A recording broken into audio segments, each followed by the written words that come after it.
Sejam bem-vindos ao primeiro episódio do novo podcast Além do Firewall. Hoje estou aqui, sou Leonardo Cooper, estou aqui com meu amigo Gabriel Ramos e Bruno William, também apresentando esse podcast.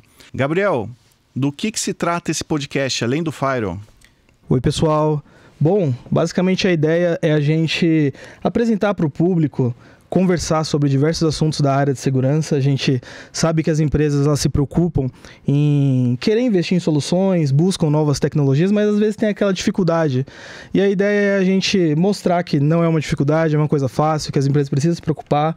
Então, temos bastante assunto para conversar, com bastante gente muito legal, inclusive hoje. E, Brunão, falando de hoje, quem é que está com a gente aqui? Hoje a gente está com o Klaus e a gente vai falar de um tema muito legal, gestão de acesso privilegiado, o famoso PAN. Muito bom, muito bom. Antes de apresentar o Klaus, só falando do nosso patrocinador, quem que é o nosso patrocinador hoje, Gabriel? Nada melhor para patrocinar top sobre um tema tão interessante quanto hoje, quanto o Vault One. Para quem busca uma solução de acesso remoto privilegiado, busca proteger suas credenciais, procurem o pessoal da Vault One, os dados deles de contato vão estar na descrição do vídeo. E vai ser um assunto bem interessante para falar com a própria Vault One. Joia, beleza. Gente, hoje a gente está aqui com o Klaus Kissling. Falei certo? Kissling, é isso aí. Kissling, beleza.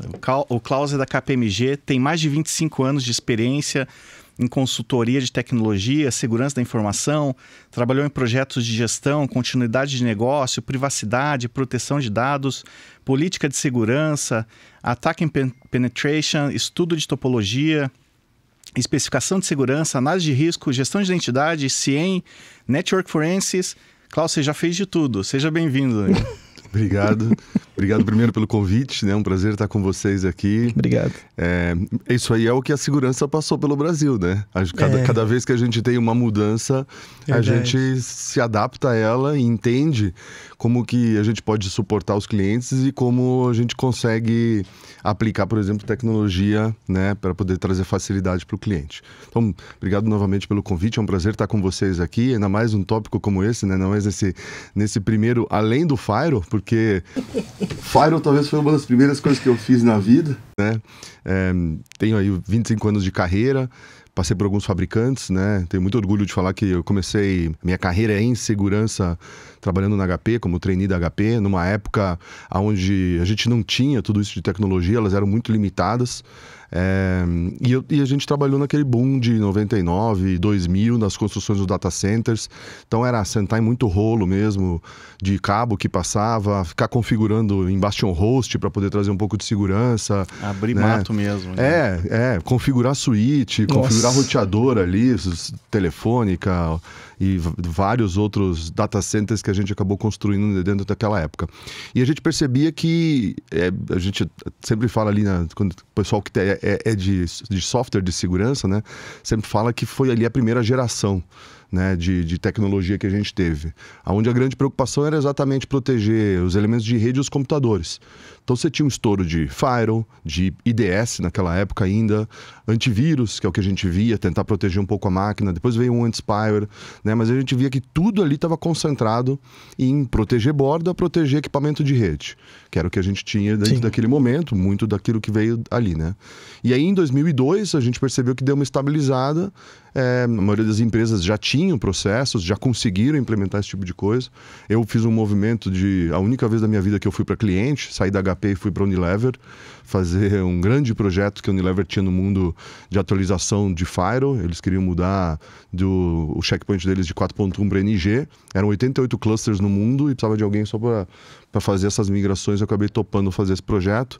Foram 14 meses bem interessantes e a única vez que eu virei cliente, depois não quis voltar mais. Preferi ficar pro lado da consultoria, que eu achava maior adrenalina, tudo. É onde eu me senti mais valorizado, sempre me senti.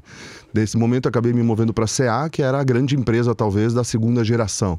A CA, na época, era a Computer Associates, depois ela era a grande empresa de software do mundo, tinha mais de 1000 softwares e tinham 26 de segurança. E aí foi a primeira vez que se começa a ver um portfólio de segurança de tecnologia, né? Você tinha ali 3 grandes linhas de atuação, então você tinha uma linha ainda, né, do commodity de Firewall e IDS, você tinha gestão de identidade começando a vir com muita força, né, e algumas outras soluções tipo Access Control que estavam separadas. E aí eu me lembro que em 2003 eu fui pela primeira vez num evento onde trouxeram o conceito dos 3 As da segurança da informação. A partir dali a galera começou a falar sobre a segunda geração, que era não olhar mais para a máquina que tinha, mas olhar para as pessoas. Então ali 2002, 2003 foi quando começou esse conceito, né, de 3 As: administrar, acesso, autenticação. E aí o que a gente tinha era uma ferramenta que te provisionava o usuário, administrava o usuário dentro do ambiente, né, igual hoje que a gente tem a governança, né? Hoje você olha as soluções, nós chamamos de governance ID. Antigamente não, antigamente era o usuário que você tinha lá, no global user que você tinha dentro de casa, e a solução te ajudava a criar os usuários nos lugares certos, com permissionamento correto. Quando a gente olhava um pouco para as pessoas também, a gente via ali que tinha parte do cofre do single sign-on. Sim. Né? As empresas que tinham um pouco mais de condições acabavam aplicando isso exatamente porque pessoas já eram o elo mais fraco naquela época. Vazamento de senhas fracas, não tinha como controlar. A tecnologia não estava preparada para ter senhas com 12 caracteres, alfanuméricos, especiais, tudo. Então o single sign-on talvez fosse a menor medida. E de forma a proteger, por exemplo, os usuários administrados, né, os super usuários que a gente tinha dentro do ambiente, tinha muito access control.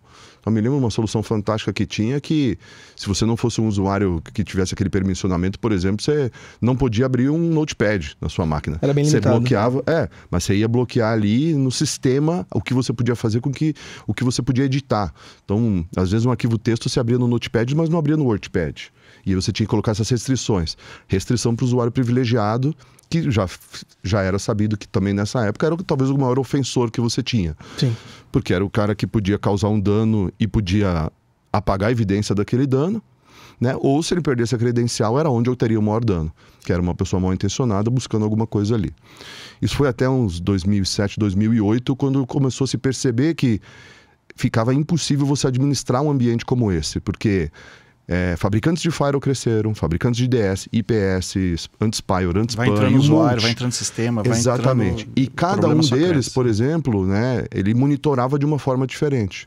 Foi quando a gente começou a ver talvez a terceira geração ali, que no 2008 ali, até 2010, que o pessoal fala que é a geração da auditoria.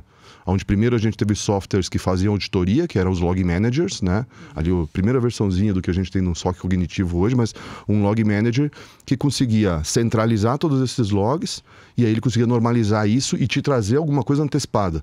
Olha, está acontecendo esse diagnóstico dentro do seu ambiente, né? Tem essa mudança. Tem um super usuário que foi criado numa máquina, que antes a gente não conseguia fazer isso, antes era pontual. Começou a monitoração aí, né? Exatamente, aí começou essa parte. Veio junto o Network Forense nessa parte, mas muito para a parte de network, né? Então Sim. tinha algumas soluções que faziam essa parte. E aí depois a gente acabou tendo uma evolução de tudo isso e ele parece que estabilizou. Bom, a gente vê uma evolução da maturidade aí, né, das ferramentas.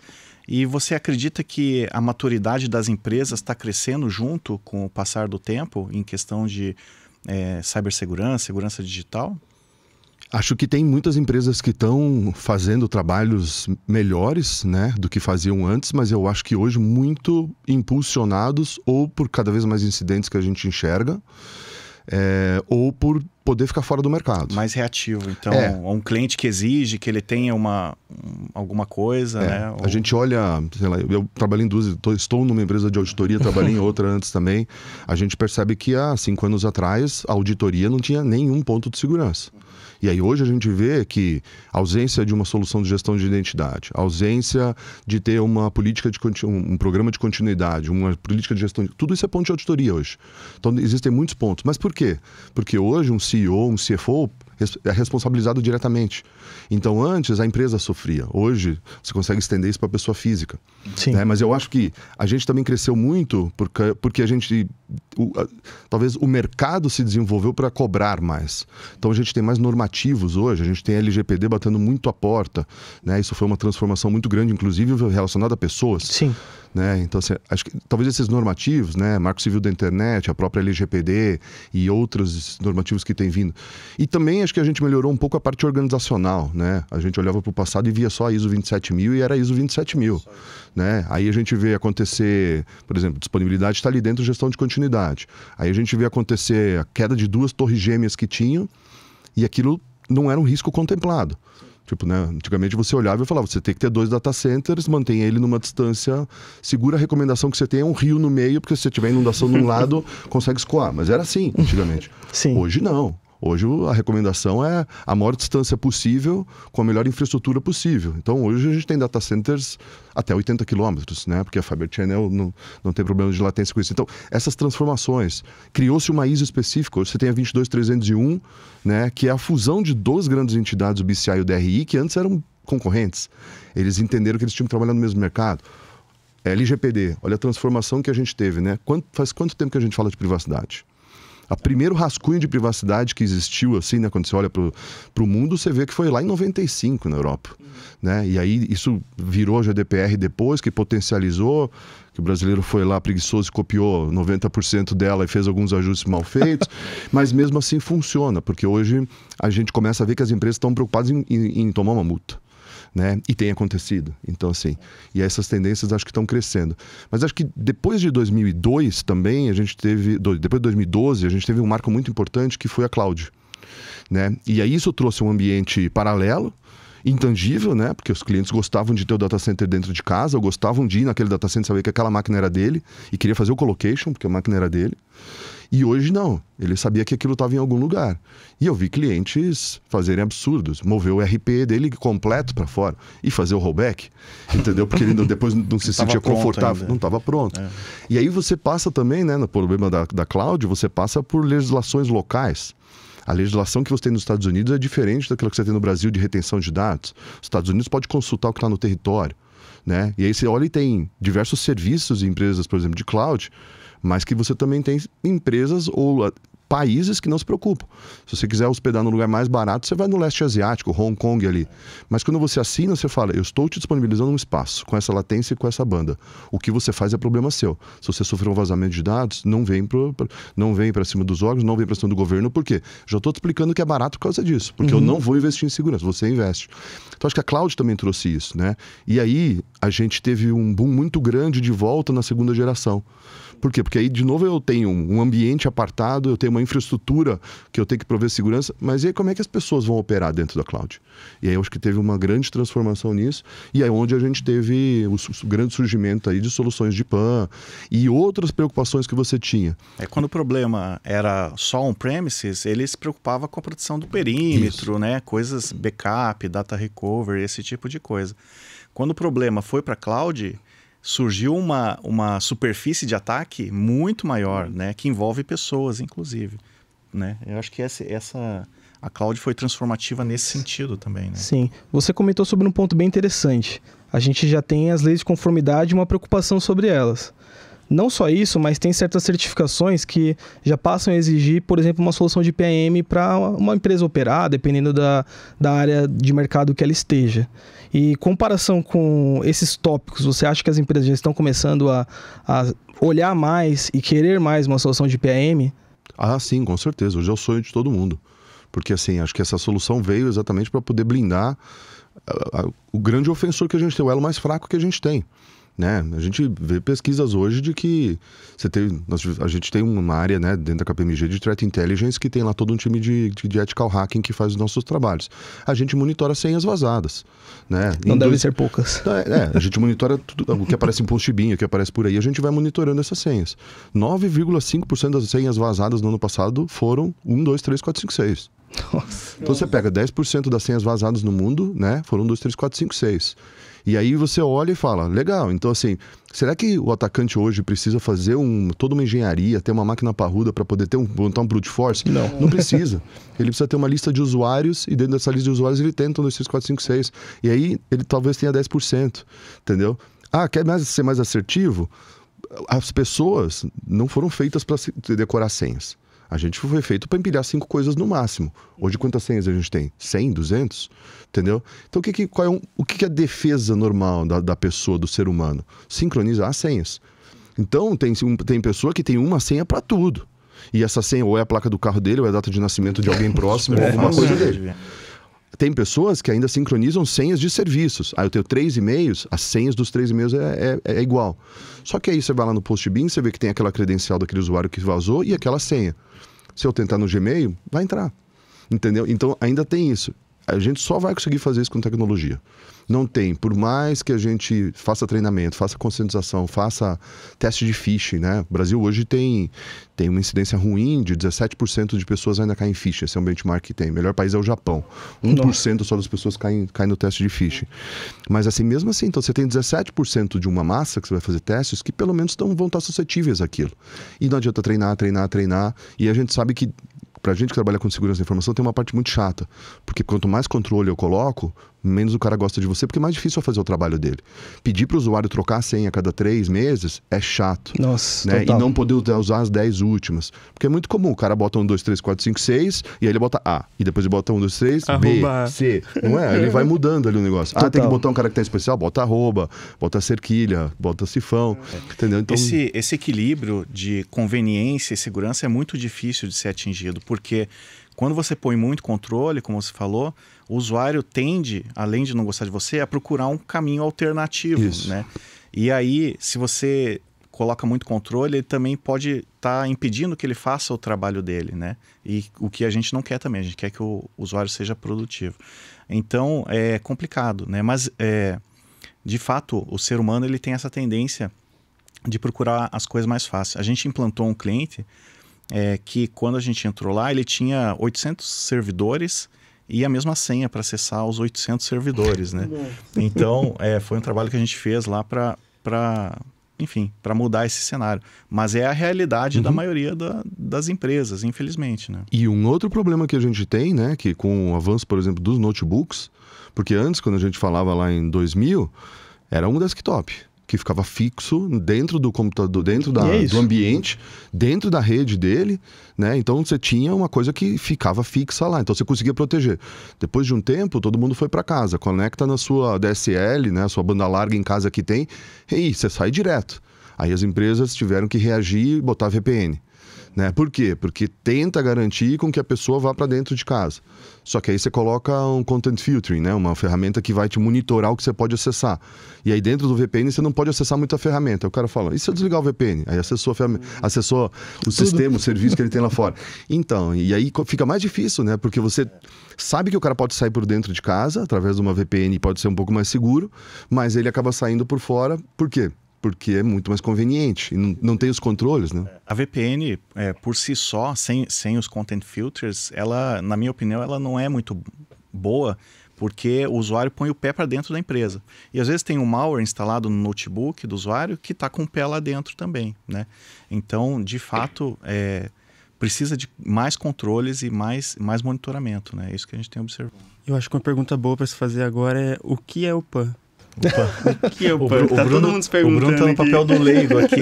Uma visão mais de usuário. Uma visão mais de usuário. Mas é bem interessante ter mesmo essa visão, porque como a gente estava conversando, batendo papo ontem, tem muita empresa que não sabe o que é um PAM, mas sabe que ela existe no problema de gerenciar suas credenciais e também querer oferecer uma proteção para o seu acesso remoto.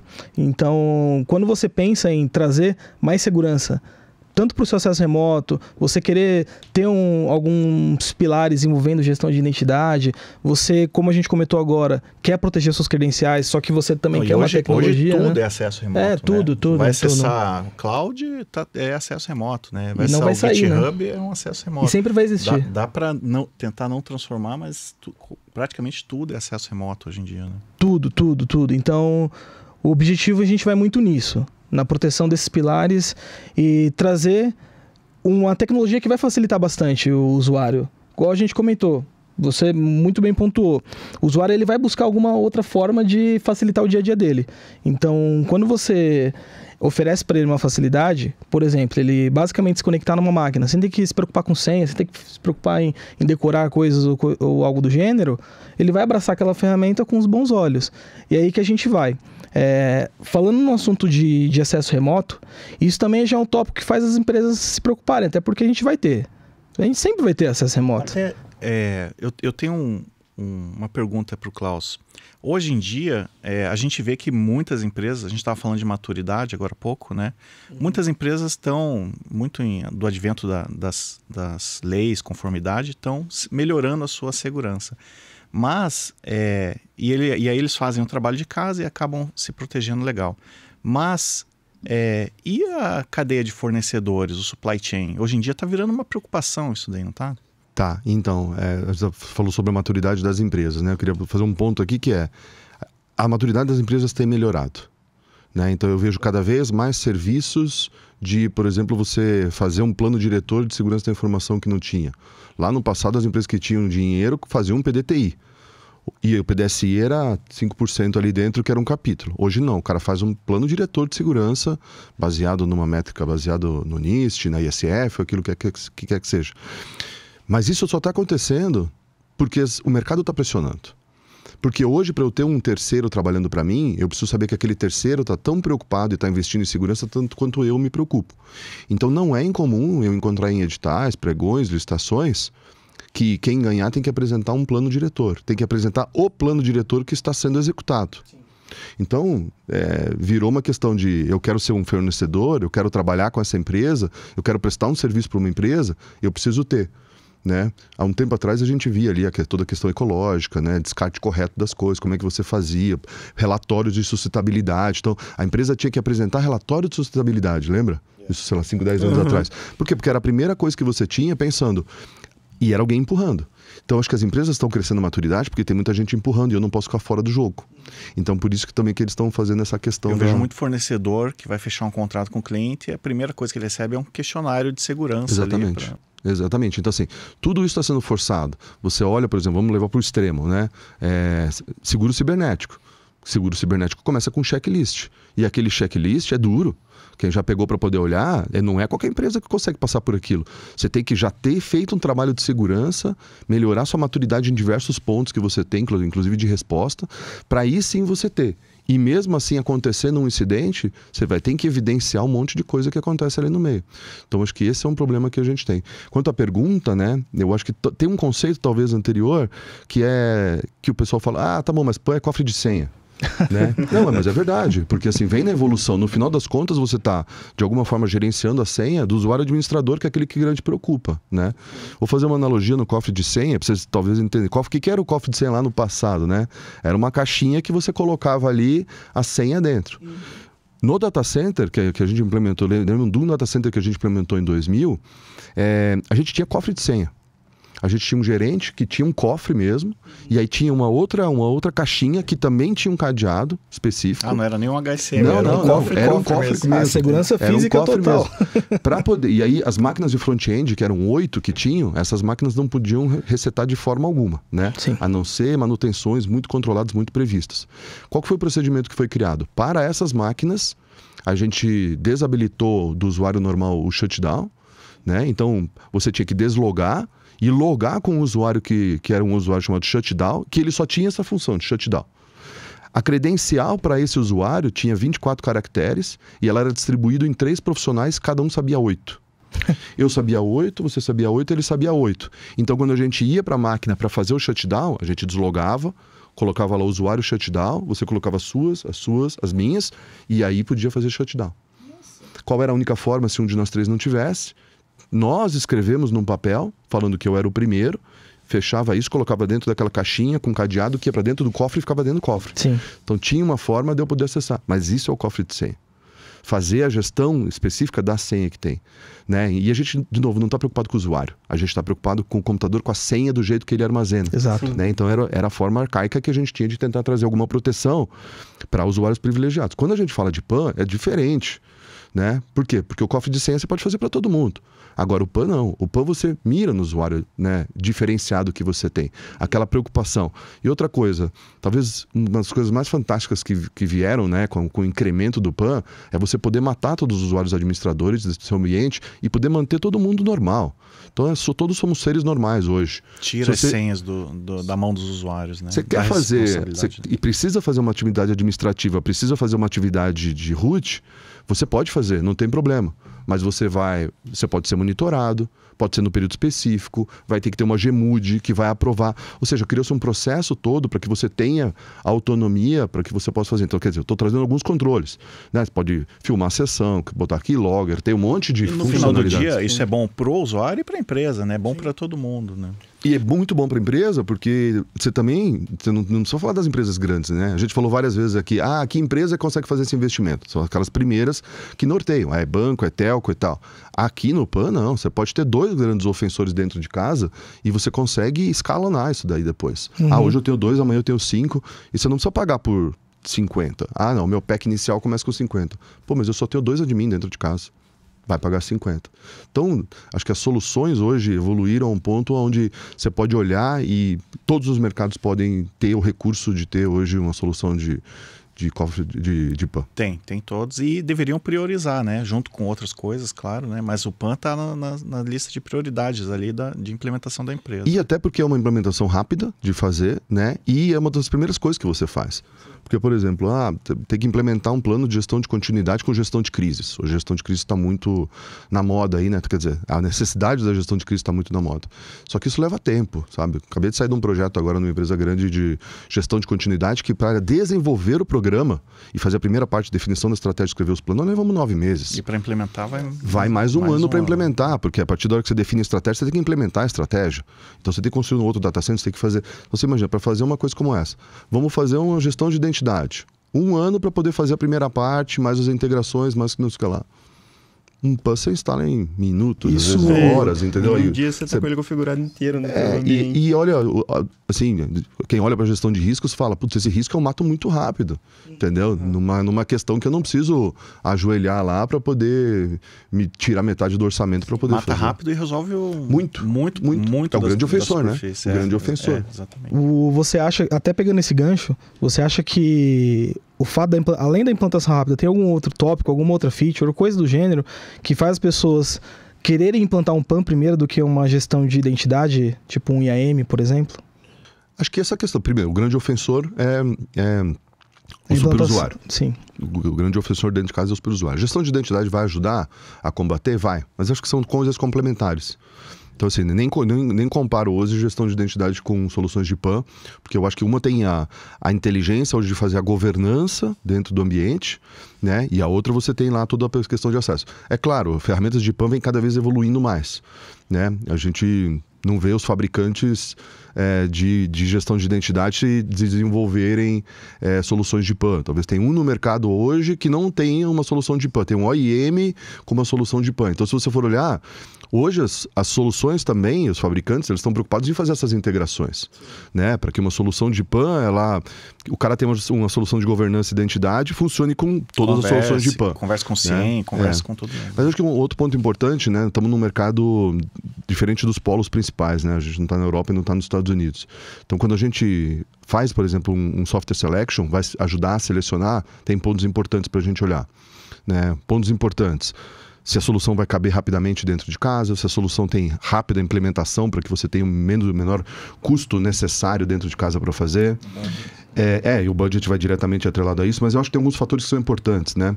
Hoje a gente tem muita tecnologia gringa, muita tecnologia nova. Toda vez você vê aí novas tecnologias de Israel, Irlanda tem se destacado bastante, Alemanha, China, sabe? Você vai nos eventos que tem, você vai na RSA, você vê que na RSA você tem 2 grandes pavilhões, né? Você tem um pavilhão dos dinossauros e você tem um pavilhão de logo que você nunca viu na vida. Não é verdade? Quando você desce ali no Moscone e vira pro lado direito ali, tudo aquilo ali, cara, eu nunca vi aqueles logos na vida. É impressionante. E você vai vendo coisas que os caras vão fazendo que são diferentes. Então, assim, o que a gente pondera muito? Soluções que estão no Brasil. Porque não adianta nada. Você vem, olha e fala, legal, vou olhar o quadrante do Gartner. Legal, o quadrante do Gartner tem quantos? Tem 5 soluções para aquelas. Tá bom, quantas estão no Brasil? Quantas vão te dar um suporte em português? Quantas vão ter um cara nativo para poder te atender? Porque não é todo cliente que tem alguém da área técnica, que tem tempo para poder virar tradutor ou ser o cara que vai fazer. Então, assim, a gente precisa ter uma facilidade. Então, a gente sempre sugere, né? Os critérios quando a gente faz uma avaliação está bem referenciada, tem uma base de clientes, os clientes podem referenciar quando você precisar, está no Brasil, suporte em português, quanto tempo leva a implementação, documentação, exatamente, porque também não adianta nada. Então, assim, eu acho que são pontos importantes para a gente considerar aqui no Brasil, ou até na América Latina, sabe? Tentar ver quais foram as tecnologias que se desenvolveram para poder suportar o nosso mercado aqui. Excelente, muito bom. Muito bom. Muito bom. Mas um ponto muito interessante também. Eu estou pensando muito da visão do mercado, já que a gente está nesse assunto. Eu já vi, recente até, as pessoas se preocupando em colocar até mesmo uma solução de PAN para uma área um pouco mais abrangente da empresa. Talvez eu tenho aqui já um PAM para os meus usuários da área de TI, eles acessam servidores e por aí vai. E eu quero também colocar um PAM para usuários de outras áreas. Por exemplo, colocar um PAM para gerenciar o time de marketing. O que eles estão fazendo durante um acesso às redes sociais ou coisas do gênero, assim? Você acha que o mercado ainda está muito cru para esse ponto? Ou a gente consegue também entrar nesse assunto? Cara, eu acho que soluções de PAN são processos privilegiados. Entendeu? Se a empresa entende que uma área de marketing tem usuários com acessos privilegiados, que tem que fazer atividades, que somente uma GPO do AD não são suficientes e eles têm sistemas que só eles podem acessar com aquele permissionamento, e o cara tem o dinheiro para poder fazer o investimento, por que não? Entendeu? De novo, PAN é privilegiado. Então, assim, e aí cada empresa tem que avaliar quem é o seu privilegiado dentro de casa. Eu acho que é isso que tem que se buscar, fazer uma avaliação. É claro que é muito fácil você olhar o seu acesso privilegiado e ver que você tem os seus roots, admins, os seus DB owners, esse tipo de coisa é o de largada. Mas tem que olhar dentro de casa, você tem que olhar as pessoas que têm os controllers, que cargo que o cara tem, entendeu? Acho que tudo tem isso... que levantar a criticidade dos ativos, né? Se esse ativo parar, o que acontece, né? Vai parar a empresa, vai parar uma área, né? Se essa senha vazar, qual que é o impacto disso, né? Então esse estudo de criticidade é o que vai definir, eu acho, aonde tem que ser implementado. Hoje eu cheguei, tem uma solução, tem um cliente um dia que me ligou, faz um ano atrás, me ligou e falou: Klaus, comprei uma solução de DLP, paguei R$1 milhão. Falei, pô, que legal, agora você vai ter DLP. Ele então, mas o pessoal veio instalar aqui e pediu para mim entregar para eles uma tal de política de classificação da informação, que é uma coisa que eu não tenho. Ele disse que não dá para instalar sem. Eu falei, uma atividade antecessora, entendeu? A mesma coisa para um PAN. Se você não consegue definir dentro de casa quais são os seus sistemas críticos, informação crítica, e quem são os seus usuários privilegiados, a gente nunca vai ter. No final das contas, o PAN vai te ajudar exatamente com isso, te proteger aquela informação crítica que tem. Hoje você consegue monitorar o cara que tem o PAN. Hoje você consegue saber qual é o momento que ele virou um usuário um super usuário e por quanto tempo ele vai fazer aquela atividade até com que ele dê o check-in de novo e se libere disso, né? Então, assim, acho que essa questão da gente se controlar e monitorar está muito, muito à tona hoje, né? Está muito em voga. É claro que o problema continua sendo a pessoa, mas não vai mais ser a pessoa desavisada, porque a pessoa desavisada já não vai mais conseguir fazer.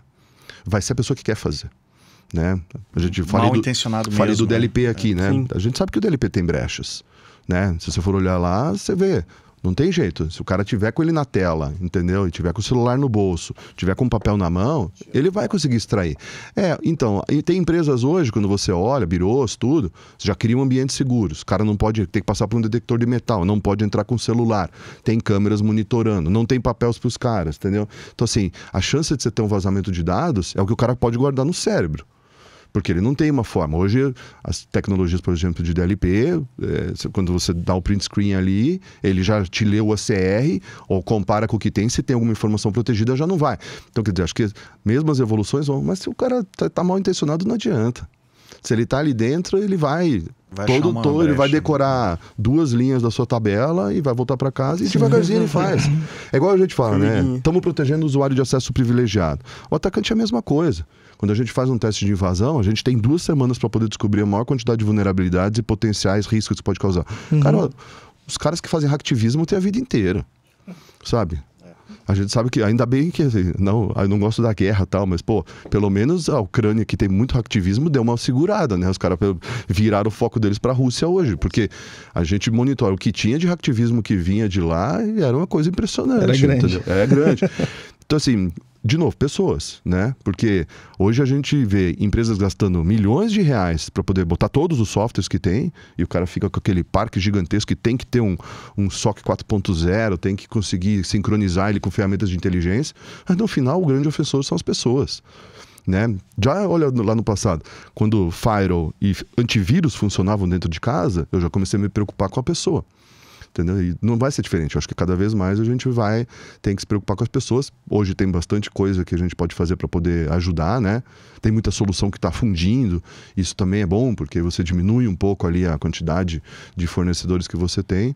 Mas acho que é uma porta de entrada fantástica você ter soluções de PAN, porque vai te trazer um primeiro conforto de que você já tem. Eu fiquei pensando aqui, inclusive, eu já não me recordo mais tantas empresas que não tenham soluções de PAN. Mesmo que sejam empresas... Até as menores. Isso, até as menores. Das grandes e médias eu já não me recordo, assim, dos planos diretores que a gente tem feito. Não tenho me recordado, assim, de grandes empresas que não tenham solução, que já fizeram esse investimento, né? Não, já O que virou... a gente tem visto é empresas a partir ali de 20 pessoas, 30 pessoas já estão se preocupando com isso. Já. E já deveriam mesmo. Né? Nossa, que interessante. Por exemplo, a LGPD ajuda a empurrar isso, porque a gente, como quando você faz um projeto de LGPD, que é um normativo protegendo dados, né? Não precisa entrar na questão pessoal, né? Mas assim, é proteção de dados. Para vazar os dados ali, eu tenho que ter o vazamento de uma credencial de alguém que acaba vazando os dados, né? Então, assim, quando você olha para esse tipo de soluções que começam a proteger as pessoas, você já tem uma diminuição do seu risco de você sofrer algum incidente em relação, que vai te trazer ali um prejuízo em relação ao LGPD, né? E quando você olha outros, Banco Central, sabe? O próprio Banco Central tem imposto, né, normativos específicos para o segmento financeiro, seguradoras, cooperativas, né, para poder fazer o quê? Melhorar a maturidade deles e correr menos risco com as pessoas. Porque quando você olha ali, você vê que eles têm que apresentar e evidenciar que foi feito um plano de capacitação e treinamento formal. Hoje quando fazem auditoria, eu acompanho agora com uma cooperativa de crédito de uma grande empresa, você tinha que mandar a lista de presença dos caras que fizeram treinamento presencial, entendeu? Para provar que você tem um programa de capacitação, quando que esse programa acontece, quem está fazendo o programa, entendeu? Então assim, é treinar as pessoas ali, mas a forma de você proteger, né, é bem importante. Você comentou um ponto interessante que me fez pensar aqui também. A gente vai indo. Vamos lá. Fusão de soluções. Um ponto que faz também as pessoas quererem investir numa tecnologia de PAM também são as suas integrações que ele oferece. E a gente vê aí a grande maioria das soluções, não só PAM, vamos deixar mais abrangente até.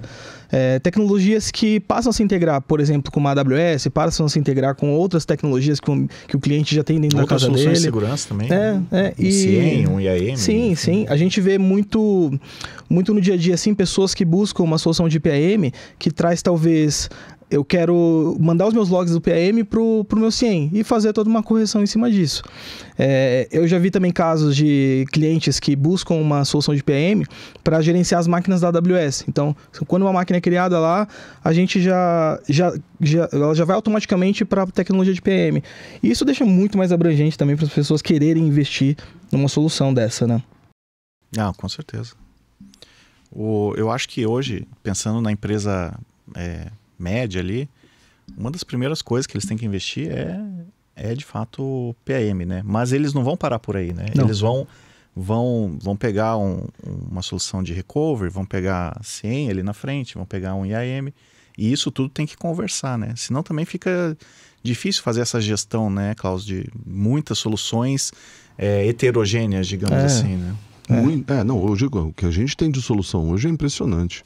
Sabe? É muita coisa. Fazer uma governança de todas essas soluções hoje é um grande desafio que as empresas têm. Porque, você instala um monte de solução, mas muitas vezes você continua reativo, né? Você não consegue se antecipar quanto a essa questão. E aí vamos ver, né?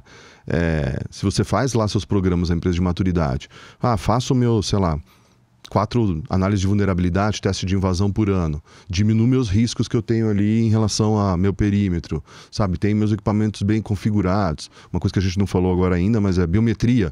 Tenho biometria que vai diminuir ainda mais a incidência. Tem um segundo fator de autenticação. Mas no final das contas, vaza no usuário. Entendeu? Então, o ponto essencial é esse, né? Tipo, a gente se preocupa bastante com as ferramentas, mas a gente esquece um pouco de conscientizar o usuário de utilizar. Então, tem muitas empresas que têm a ferramenta de PAM, mas o usuário dele não usa. Tem uma senha lá que ele guarda no bloco de notas no próprio computador dele. Tem 2 pontos importantes. Eu acho que um é a conscientização. Isso de fato é uma preocupação latente hoje em dia, né? E tem a questão das soluções, elas não serem só reativas, né? Mas terem inteligência para para tomar decisão, né? A gente tem muita solução de segurança no mercado, mas configurar tudo isso para gerar inteligência é outra história, né? Não é simplesmente instalar uma solução e esquecer ela lá dentro da empresa. Pra dizer que tem, né? Exato. Eu tenho um PAN na minha empresa. Mas você usa? Mas é por isso que as pessoas... Eu tenho um PAN, eu tenho um backup, eu tenho... mas isso gera inteligência para vocês, né? Sim. Isso está dentro do teu plano de continuidade, né? Então... trabalhar com essas coisas é uma camada acima, né? Ou você chega numa empresa e ele fala, tenho tudo isso daí, e você fala, tá bom, mas quantas violações do PAN você teve nesse último mês? Aí ele fala, mas eu precisava olhar isso? Nossa, nem sabia que total. Porque assim, quando você implementa uma solução como essa, que é uma solução de controle, você precisa fazer um monte de ajuste, né? Sabe? Você coloca uma solução lá e aí simplesmente você sai fechando todas as portas e vai embora, acabou, os caras não trabalham no dia seguinte. Não então faz mágica você também, tem que vir ali no warning mode, olhar como é que é o log. Puxa, será que isso aqui que eu ia bloquear não deveria passar? Né? Será que esse permissionamento não deveria acontecer? E aí, gradativamente, você vai tunando ali a ferramenta para que ela fique perfeita para aquele cliente, para aquela necessidade que ele tem, para aquele usuário, porque da mesma forma que a solução ela funciona para Windows, funciona para Linux, funciona para mainframe, funciona para tudo. Então, assim, e cada cliente é diferente. Você não vai lá encontrar um que era exatamente igual ao outro. Então, também precisa entender a arquitetura, entender o permissionamento desse usuário, entender que o usuário não pode guardar num bloco de notas a senha dele, entendeu? Mas a grande vantagem é que você mata todo mundo e torna todo mundo mortal. Né? Então, assim, você ter a perda de uma credencial hoje, tá bom, o atacante conseguiu roubar uma credencial. 1, 2, 3, 4, 5, 6. Beleza, vai lateralizar. Caiu para um outro pica-pau. Entendeu? Sim. Aí ele chegou num usuário que tem cofre de senha. Se não tiver a senha do bloco de notas, o cara não invadiu o computador, dificilmente o cara vai subir. Né? E, de novo, processos muitas vezes ajudam nisso. Ah, não, ele só pode fazer atividade administrativa se tiver aprovação da GMUD. Essa aprovação vai ser automática, terça-feira, das 8 às 10 da noite, ele vai estar habilitado para solicitar o PAN nesse horário. Vai filmar a sessão do cara, vai habilitar o keylogger, vai fazendo os que lá. Então, quer dizer, você consegue remontar depois. No dia seguinte, deu um BO, apagou um banco de dados, você volta lá e checa, entendeu? Para poder corrigir. Sim. Mas se você não consegue nem fazer o monitoramento das suas violações... Sim.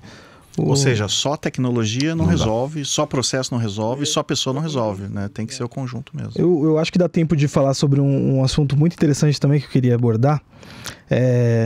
A gente vê já no mercado também uma crescente necessidade e as pessoas querendo olhar para isso na parte de análise comportamental. Você acha que as empresas elas já estão começando a olhar para esse lado, os fabricantes da área de segurança, a colocar essa inteligência para analisar o comportamento do seu usuário? Acho que isso já tem. Acho que algumas soluções já saem com isso, né? Por exemplo, hoje tem das principais soluções, por exemplo, de criptografia, né? Que fazem monitoramento de banco de dados para usuários administradores, né? Muitas vezes com PAN ou até sem PAN. Hoje você tem um relatório que é tipo top 3 que as empresas consomem, que são outliers. O que ali dentro está diferente daquilo que tem do normal. E aí você consegue olhar. Ah, é um cara que está acessando o banco de dados às 6 horas da manhã. É um cara que está fazendo uma atividade administradora que ele nunca fez numa quarta-feira às 10 horas da noite. Então hoje eu acho que as empresas já estão começando a olhar. Você tem também as empresas que fazem lá o perfilamento das pessoas. Sim. Né, que conseguem juntar as informações que estão acontecendo dentro de casa para que você consiga traçar um perfil de riscos que aquela determinada pessoa, aquele comportamento, aquela determinada área consegue fazer. Então eu acho que sim, eu acho que as empresas, eu acho que esse assunto está cada vez mais atual, né? E eu acho que a gente deve ter um monitoramento quanto a isso para poder fazer esse Big Brother tecnológico e entender como que as pessoas estão trabalhando dentro de casa, até para poder saber onde eu tenho que fazer um ajuste ou não. E também para gerar alertas, né? Tomar Sim, decisões com certeza. ali, on spot. Mas, de ali. novo, sem tecnologia isso praticamente vai ser impossível, porque eu preciso coletar as informações que vêm as violações, né? Igual a gente falou. Então, eu preciso entender qual é a violação do PAN que ele tem, sabe? Eu preciso saber quantas vezes o cara reseta a senha dele aqui, quantas vezes o cara faz ali, entendeu? Acho que isso... Se ele reusa a senha, o comportamento, se ele não reusa. Para ver ele sair fora do comportamento, eu preciso saber qual é o comportamento que ele tem. Exato. É isso, muito bom. É isso, gente? Falamos bastante. Nossa, hoje a gente viu muitas coisas que estão além do firewall, né? Muito bom. Klaus, muito obrigado aí pela tua presença. Realmente foi muito enriquecedor aqui o bate-papo. Se tiver algum comentário final e quiser deixar aí o contato, como as pessoas te acham, fica à vontade. Tá bom. Primeiro, obrigado pelo convite. talvez um assunto final, só eu trouxe agora aqui uma pontinha sobre a questão da biometria, né? Acho que esse é um fator... Autenticação. Principalmente a autenticação, né? A gente falou menos disso, mas... Acho que assim, a gente tem recurso de biometria hoje para fazer. Quando a gente estava lá, né, nos 3As, o pessoal falava de biometria. Não, biometria fingerprint, biometria íris, as coisas. Só que a tecnologia era muito cara. E você via isso em muitos poucos lugares. Então eu me lembro assim, muitos poucos lugares que tinha. Eu acho que isso conseguiu se disseminar hoje. Né? Hoje, para você entrar numa academia, você tem uma biometria. Você vai num banco, você tem uma biometria. Né? Ainda não é um equipamento tão barato. Então, se você for olhar, você tem 1 para N. Né? Então, você usa um equipamento que serve para muita gente. Quando um banco coloca lá uma biometria, ela vai funcionar para milhões de pessoas. A academia tem lá seu público de 500. Né? Mas acho que a biometria tem evoluído muito quando você tem o seu dispositivo. Então, assim, o celular hoje é caro porque ele carrega alguns dispositivos que vão te ajudar ou numa biometria ou num segundo fator de autenticação. E aí isso eu acho que está sendo mal explorado hoje ainda. Né? Eu acho que essa é uma coisa que a gente ainda explora menos para poder se aproveitar disso. Né? Porque para liberar meu celular hoje eu uso a biometria. Por que será que para não trazer uma autenticação e elevar para um segundo nível, né, que vai me habilitar um serviço de PAN, eu não posso fazer a mesma coisa? Deveria substituir talvez o MFA até, né? Com certeza ele poderia substituir o MFA. Você não precisaria ter porque é a sua biometria, né? Hoje você tem lá o Face Shield, as coisas todas que você acaba, o Face ID, que você acaba identificando esse tipo de ponto, né? Sim. Quanto à questão da autenticação, o pessoal tem falado também sobre passwordless. Né? Também é uma tecnologia nova que está chegando, que a brincadeira que quando nossos filhos já não vão mais ter senhas, as coisas. Não acredito que seja 100% isso, porque assim, você pode talvez tirar a interface inicial do cliente. Você vai trazer um conforto para o cliente de que ele não precisa toda vez que for fazer uma compra colocar ali de novo suas credenciais. Mas no final das contas, por baixo de tudo isso, a gente continua tendo usuários privilegiados que precisam ser monitorados. Exato. Então, por exemplo, o tópico de hoje, soluções de PAN não tem como, o passwordless não tem como funcionar se a gente não tiver uma solução de PAN por trás que vai trazer a tranquilidade que ele vai executar um comando, ele vai executar uma atividade dentro do celular dele, quando ele se autentica ali dentro de uma ferramenta, né, de passwordless, que eu não esteja num usuário privilegiado. Exato. Porque a partir da hora que eu me autentico ali e que eu tenho numa única tela, né, o meu cartão de crédito, as minhas preferências, todas as coisas que estão ali dentro protegidas, muitas vezes criptografadas ou numa outra solução de MDM, que também a gente não falou, mas também é relacionado para pessoas, se a gente não tiver ali os acessos privilegiados sendo monitorados para a gente ter as violações, eu acho que a gente ainda vai ter problemas. Então acho que assim, as evoluções de pessoas continuam passando pela grande preocupação que é o superusuário, o usuário privilegiado.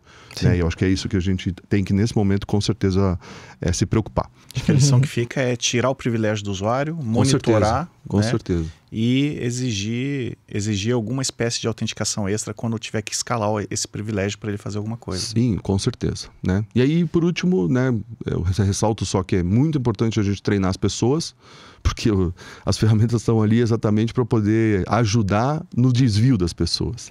Né? Quando a pessoa bota uma senha fraca, compartilha a senha, deixa uma tela aberta. Então, acho que é isso. Agradecer de novo, né? É um prazer estar com vocês aqui. Espero... Até me surpreendi agora quando acabou. Achei que a gente tinha um pouco mais aí para poder andar. Mas acho que a gente vai ter que fazer uma parte 2, né? Mas é um prazer estar com vocês, sabe? Para me encontrar hoje, pode ir no LinkedIn, Klaus Kissling, muito simples ali. Buscar pela KPMG também, a gente vai deixar na descrição também. Dos sócios ali da KPMG, mas é um prazer gigante estar com vocês de novo. A gente se vê sempre nos eventos, mas obrigado pelo convite, foi um prazer estar aqui. Joia, muito obrigado, Klaus. E pessoal, fiquem atentos aos próximos episódios, vamos falar de outras coisas que estão além do Firewall. E Klaus, com certeza te convidaremos aí de volta para participar conosco. Obrigado, tá aceito. Muito obrigado, valeu. Falou.